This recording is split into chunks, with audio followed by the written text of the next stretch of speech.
Now, the African Union has officially adopted Swahili as an official working language.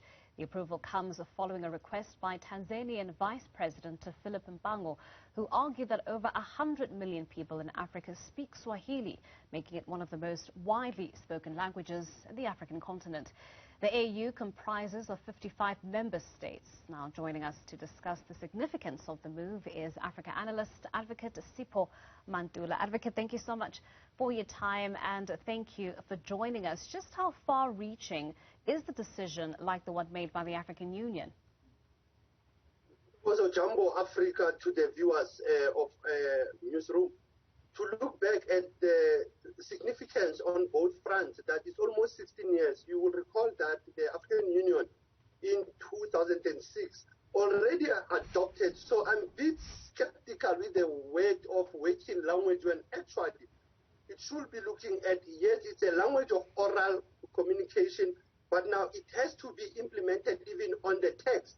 Because having been to the AU, I'm aware that English, French and Arabic have been contesting.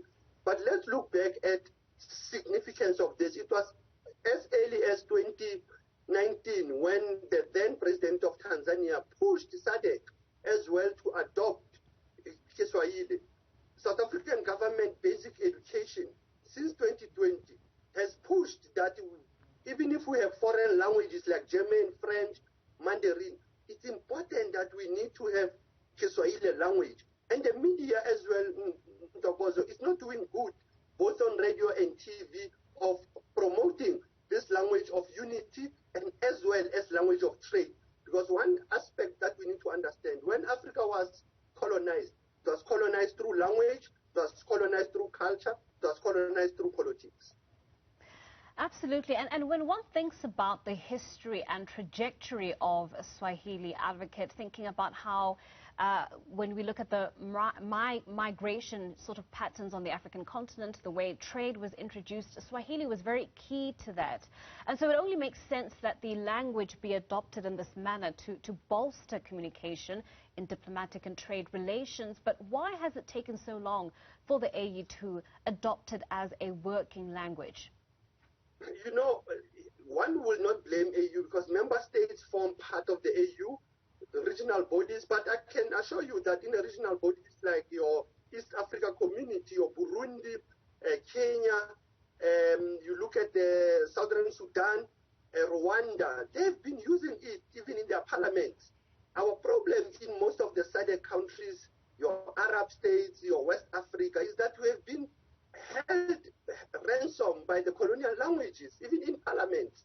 If you look, the Pan-African Parliament here at home, are they using Swahili as the language of even communication and in their text? No, they are still using French and English and Arabic, meaning we are still being colonized by the language of the colonizer to a point where there is no political will, there is no cultural consciousness, because in some instances, we don't talk of political will in the absence of cultural consciousness and resources being put. Remember that South Africa and Kenya, Tanzania, they looked at how they can assist our basic education.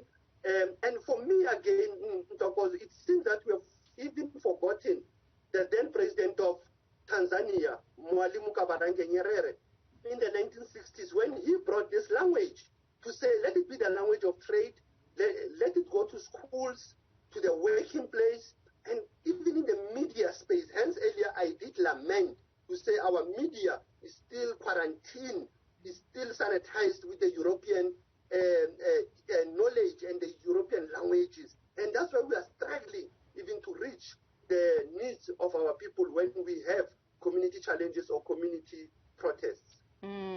Advocate, while Swahili is spoken in over, 14 countries, it doesn't cover the length and the breadth of the continent, which is home to, as you've mentioned, Francophone, English-speaking, Arab-speaking individuals. It's home to over 2,000 diverse languages. So should this mark a concern, the fact that when we look at how widely the language is spoken, it might cover quite a substantive amount of just topographical space, but really we still have a number of other languages that contend with Swahili. No, correctly.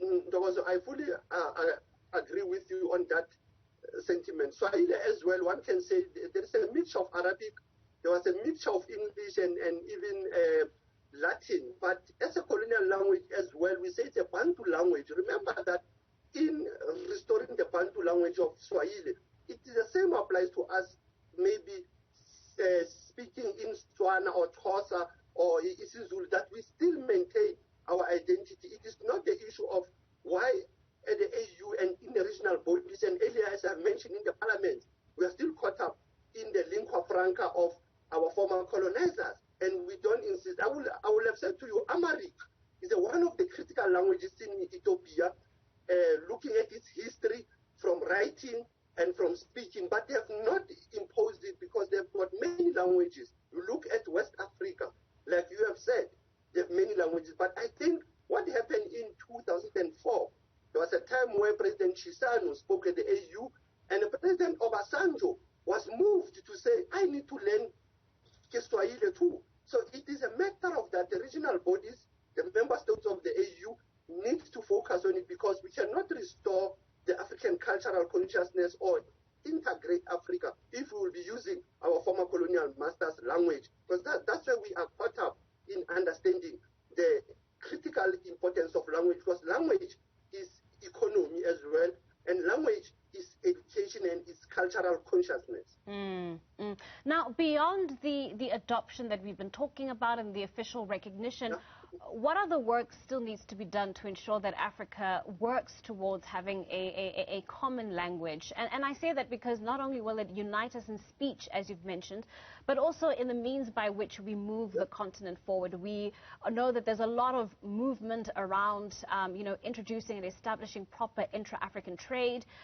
We know that our very own president took on a tour of West Africa to encourage that. But we still have languages as a barrier. So what other ways can we, help foster what has sort of already begun at the AU and in other countries, certainly, when we're talking about making Kiswahili a common language? I will say to you, what we should do again is the power of the music. If you recall me, the cultural emissary and ambassador of Africa, Mama Mira Makeba, he already reminded us when he was singing in Swahili, Hapo Zamani, he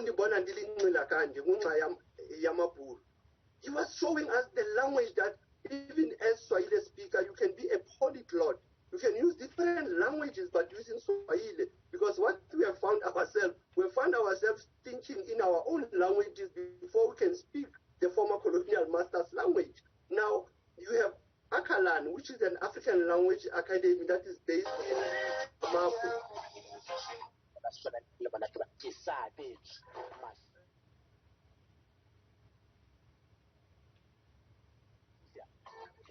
Advocate, it does seem that we've lost audio on your end. Let's see if we can't establish connection again. We can hear you loud and clear. Please continue with your line of thought. Yes. Yes, I was saying that in Mali, Bamako, we have the African Language Academy.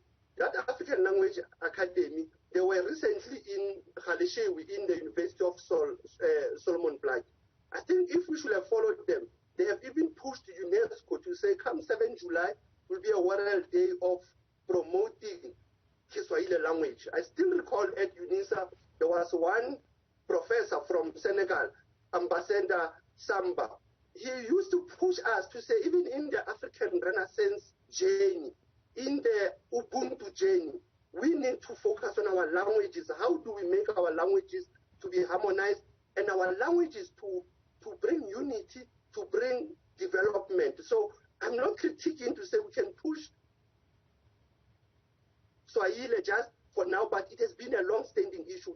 Because I've said earlier, it's almost 16 years. It should be implemented by member states. South Africa has already taken a lead, Botswana, Namibia, but I still lament with the media that the media content and the context of covering Africa, it must at least try to include Kiswahili language, because it's a language that is very rich. It's a language that is rich with our proverbs. It's a language that is bringing the unity. Hence, I use the case study of Tanzania, Dar es Salaam. in the early 60s until today, that even when they are in parliament, they speak in Swahili. Our president, remember, when he started in 2018, he was a polyglot.